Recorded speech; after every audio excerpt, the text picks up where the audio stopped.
ಬಂಧುಗಳೇ ನಮಸ್ಕಾರ, ಹೇಗಿದ್ದೀರಾ ಎಲ್ಲರೂ? ಬಿಗ್ ಬಾಸ್ ಕನ್ನಡ ಸೀಸನ್ 12 ಶೋನಲ್ಲಿ ಗಿಲ್ಲಿ ನಟ ಅವರು ಕಾಮಿಡಿ ಮೂಲಕ ಎಲ್ಲರನ್ನು ರಂಜಿಸುತ್ತಿದ್ದಾರೆ. ಅವರ ಹವ ಜೋರಾಗಿದೆ. ಯಾರೇ ಬಂದರೂ ಕೂಡ ಗಿಲ್ಲಿ ಮುಂದೆ ಪೈಪೋಟಿ ನೀಡಲು ಸಾಧ್ಯವಾಗುತ್ತಿಲ್ಲ. ಗಿಲ್ಲಿ ಹವ ಹೇಗಿದೆ ಎಂಬುದನ್ನು ತಿಳಿಯಲು ಸೋಷಿಯಲ್ ಮೀಡಿಯಾ ನೋಡಲೇಬೇಕು. ಈಗಾಗಲೇ ಎಲಿಮಿನೇಟ್ ಆಗಿರುವ ಬಿಗ್ ಬಾಸ್ ಮನೆಯಿಂದ ಹೊರಗೆ ಬಂದಿರುವ ಸ್ಪರ್ಧಿ ಕೂಡ ಗಿಲ್ಲಿ ಜನಪ್ರಿಯತೆಯನ್ನು ಕಂಡು ಶಾಕ್ ಆಗಿದ್ದಾರೆ. ಈ ಬಾರಿ ಗಿಲ್ಲಿಯ ಗೆಲ್ಲುವುದು ಎಂದು ಫ್ಯಾನ್ಸ್ ಹೇಳುತ್ತಿದ್ದಾರೆ. ಪ್ರತಿದಿನ ಕಲರ್ಸ್ ಕನ್ನಡ ವಾಹಿನಿಯು ಸೋಷಿಯಲ್ ಮೀಡಿಯಾದಲ್ಲಿ ಬಿಗ್ ಬಾಸ್ ಪ್ರೋಮೋ ಹಂಚಿಕೊಳ್ಳುತ್ತದೆ. ಅದಕ್ಕೆ ಕಮೆಂಟ್ ಮಾಡುವ ಅಭಿಮಾನಿಗಳು ಗಿಲ್ಲಿಯ ಗುಣಗಾನ ಮಾಡಿದ್ದಾರೆ. ಅಚ್ಚರಿ ಎಂದರೆ ಒಂದಲ್ಲ ಒಂದು ಪ್ರೋಮೋದಲ್ಲಿ ಗಿಲ್ಲಿ ಪ್ರತಿ ದಿನ ಕಾಣಿಸಿಕೊಳ್ಳುತ್ತಾರೆ. ಅಷ್ಟರ ಮಟ್ಟಿಗೆ ಅವರು ಈ ಸೀಸನ್ ಹೈಲೈಟ್ ಆಗುತ್ತಿದ್ದಾರೆ. ಈ ಮೊದಲು ಬಿಗ್ ಬಾಸ್ ಮನೆಗೆ ವರ್ಲ್ಡ್ ಕಾರ್ಡ್ ಮೂಲಕ ರಿಷಾ, ರಘು, ಸೂರಜ್ ಸಿಂಗ್ ಬಂದರು. ಅವರು ಎಂಟ್ರಿ ಅದ್ದೂರಿ ಆಗಿತ್ತು. ಆದರೆ ಅವರ ಪೈಕಿ ಯಾರು ಕೂಡ ಗಿಲ್ಲಿಗಿಂತ ಹೆಚ್ಚು ಮಿಂಚಲು ಸಾಧ್ಯವಾಗಲೇ ಇಲ್ಲ.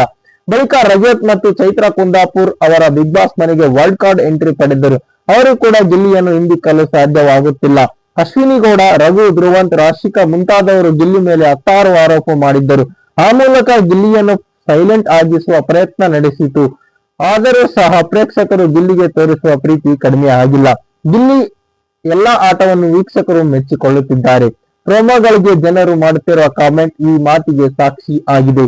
ಈ ವಾರದ ಕಿಚ್ಚನ ಚಪ್ಪಾಳೆ ನಮ್ಮ ಗಿಲ್ಲಿ ನಟನಿಗೆ ಎಂದು ಫ್ಯಾನ್ಸ್ ನಿರೀಕ್ಷಿಸಿದ್ದಾರೆ. ಬಿಗ್ ಬಾಸ್ ಮನೆಯಲ್ಲಿ ಗಿಲ್ಲಿ ಕ್ಯಾಪ್ಟನ್ ಆಗಬೇಕು ಅಂತ ನಾವು ಕಾಯುತ್ತಿದ್ದೇವೆ ಎಂಬ ಕಮೆಂಟ್ ಕೂಡ ಬಂದಿದೆ. ಈ ಬಾರಿ ಕಪ್ ಗೆಲ್ಲುವುದು ನಮ್ಮ ಗಿಲ್ಲಿ ಎಂದು ಅಭಿಮಾನಿಗಳು ಫಿಕ್ಸ್ ಆಗಿದ್ದಾರೆ. ಈ ಮಟ್ಟಕ್ಕೆ ಯಾವ ಸೀಸನ್ ಯಾವ ಆಟಗಾರನು ಕೂಡ ಹವಾ ಮಾಡಿರಲಿಲ್ಲ ಎಂದು ಗಿಲ್ಲಿ ಫ್ಯಾನ್ಸ್ ಹೊಗಳಿದ್ದಾರೆ.